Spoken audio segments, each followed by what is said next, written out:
bienvenue sur Rubber & Steel, je suis Marco et aujourd'hui je vais vous présenter la Awake Mission to Earth Time Traveler grise.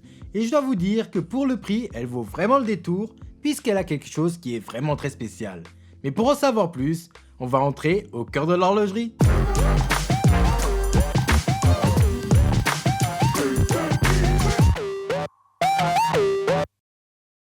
Avant de commencer, vous êtes très nombreux à regarder les vidéos sans être abonnés et vous ne le savez peut-être pas, mais l'abonnement c'est la meilleure manière de vous apporter votre soutien. Donc abonnez-vous et activez la cloche.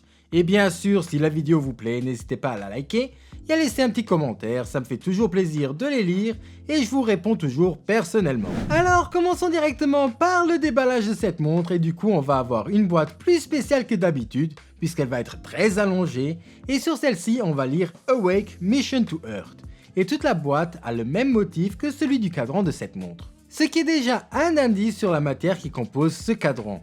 Mais bon, si vous avez vu le titre de la vidéo, vous savez déjà que cette montre est en météorite. Enlevons maintenant le couvercle de la boîte et là on va avoir le nom du modèle en haut avec un logo de la planète à sa droite.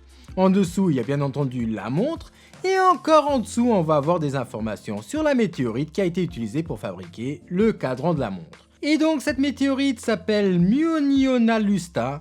Cette météorite a 4,5 milliards d'années, elle est classifiée en tant que octaédrite. Elle est composée à 89% de fer et de 8,4% de nickel. Cette météorite s'est écrasée en Suède en 1996 et on a les coordonnées GPS du lieu exact de l'impact. Pour finir, on va avoir un QR code qui explique comment avoir accès aux données de la montre sur son smartphone. Et là, vous allez sûrement penser que c'est tout ce que cette boîte a à nous offrir.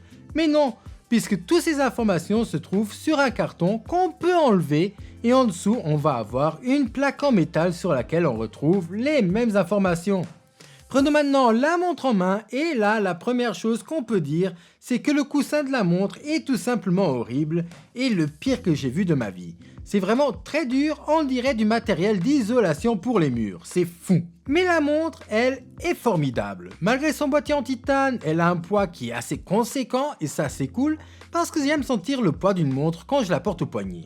Et le cadran est complètement fou, la météorite est magnifique et dépendant de l'angle auquel on va observer la montre, on va avoir d'autres reliefs et on va vraiment voir le fer de la météorite qui va venir briller de mille feux. Sur le réo de la montre, on va avoir le numéro de la montre puisqu'en effet cette Awake est limitée à 500 exemplaires. Niveau spécificité, on va avoir une montre de 40 mm de diamètre pour une épaisseur de 11,89, ce qui n'est pas beaucoup.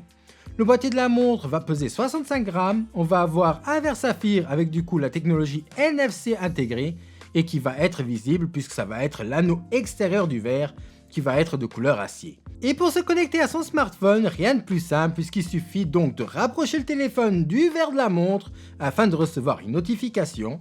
Et quand vous cliquez dessus, vous allez avoir accès à plein d'informations, comme la garantie et le certificat d'authenticité.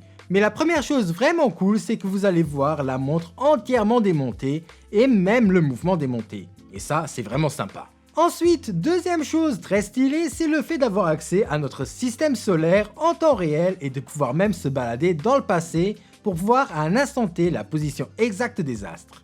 Sinon, comme déjà mentionné, le boîtier de la montre est en titane, mais pas n'importe lequel, puisqu'il s'agit de titane recyclé. La montre est une 3 aiguilles, donc pas de date sur celle-ci, et quand on regarde le côté de la montre, on va avoir une couronne signée avec le logo de la marque, et on voit qu'à part une petite bordure qui va être polie, le reste du boîtier va être brossé, et donc on ne devrait pas trop voir les rayures sur ce boîtier. D'ailleurs, j'allais oublier, mais la couronne est vissée et ça va permettre à la montre d'être étanche à 100 mètres de profondeur, ce qui est vraiment cool si on veut en faire sa montre de tous les jours. À l'arrière, la magie continue puisqu'on va avoir un fond de boîtier qui est transparent et qui nous permet de voir le mouvement Miyota 9039 modifié avec un rotor squeletté avec une phrase qui dit « Dare mighty things », ce qui signifie « oser de grandes choses ». Et une planète va être gravée juste au-dessus de cette phrase. Sinon la montre a une réserve de marche de 42 heures et tout autour du fond de boîtier on va avoir des informations sur la montre, comme son étanchéité, le nom de la marque et du modèle. Au niveau du bracelet, on va avoir un bracelet en caoutchouc fait à partir d'une plante, donc éco-responsable, et un bracelet en caoutchouc c'est d'ailleurs aussi un très bon point quand on veut pouvoir utiliser sa montre au quotidien, puisqu'on n'aura pas à avoir peur de rentrer en contact avec l'eau. Et le petit détail qui fait plaisir sur ce bracelet, c'est que l'intérieur va avoir le motif de la météorite. Et cerise sur le gâteau, Awake est vraiment allé travailler la montre jusqu'à ses tout petits recoins. Et donc même la boucle Ardillon va être travaillée. Premièrement, on va avoir le nom de la marque sur la boucle. Et du côté, on va avoir des ouvertures dans le titane. Donc pour un prix de 1490 €, on va avoir une montre qui est éco-responsable, du boîtier au bracelet, avec en plus de ça un cadran fait à partir d'une météorite qui a 4,5 milliards d'années, et cette montre est faite en France. Donc pour moi, vu le prix de la montre, on en a vraiment pour son argent. Voilà pour cette présentation de cette Awake Mission to Earth, et on se revoit dimanche prochain pour une nouvelle vidéo. Au revoir.